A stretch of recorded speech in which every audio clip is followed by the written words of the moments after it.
Every relationship hides a story, and every story carries pain. Welcome to Cheating Stories Insights, where truth bleeds through words. The music was loud, bodies pressed close under colored lights. Laughter and champagne blurred together in the air.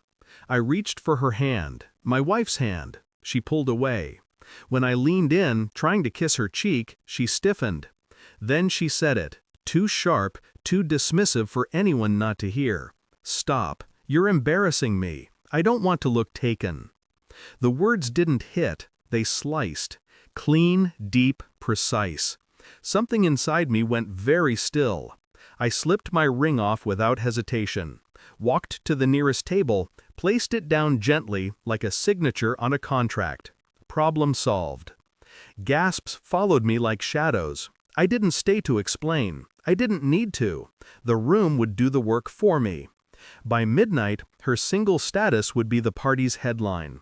And that was only the beginning. The car ride home was silent. Her perfume clung to the air, but it was poisoned now. Every note of it turned my stomach. She stared out the window as if the city lights could swallow her shame. I said nothing.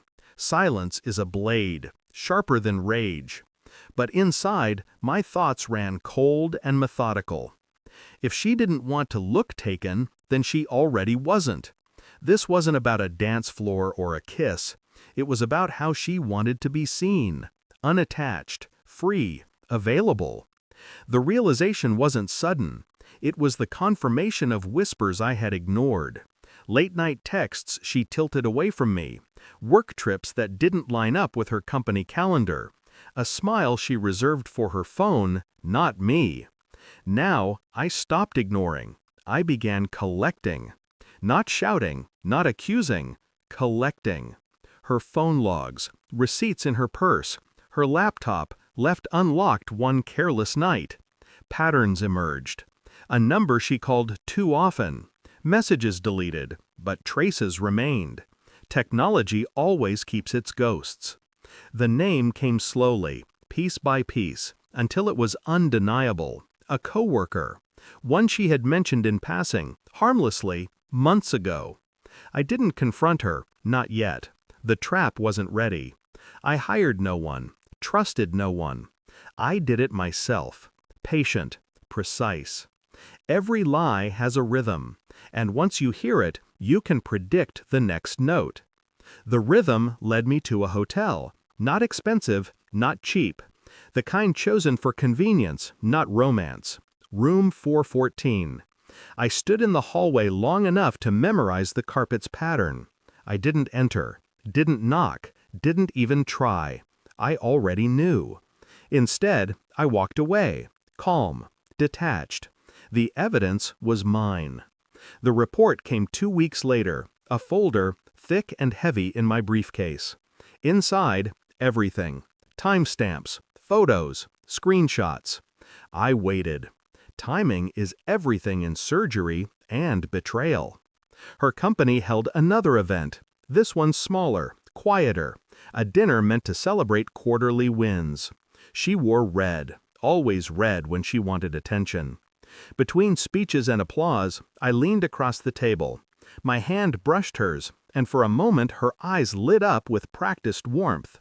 The same warmth she must have shown him. I slid the folder into her lap. No words, just wait. Her smile faltered. She opened it. Pages turned. Her hands began to tremble. The blood drained from her face.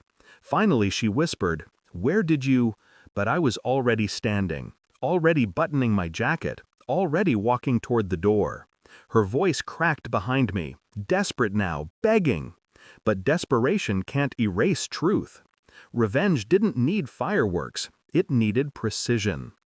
The next morning, I called her father. Calm, steady voice. Explained that I was stepping back from the family company. Offered no details, only that my wife would need their full support moving forward. I could almost hear the calculation in his silence. Disappointment aimed at her, not me. He always respected control. By noon, her inheritance dinner was canceled. The mansion papers were under review. The Tesla went to her brother instead.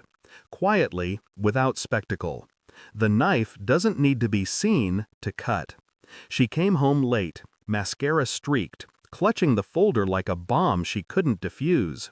She demanded explanations, screamed accusations, even pleaded at times. I listened. Then I told her the truth. You didn't want to look taken. Now you're not. Closure didn't come like a storm. It came like winter. Silent, cold, absolute. I moved my things out one morning before dawn. Left my key on the counter beside her untouched ring. She hadn't dared to wear it again. I didn't leave a note. Didn't need to. The folder, the silence, the absence of my presence, all of it spoke louder than words ever could.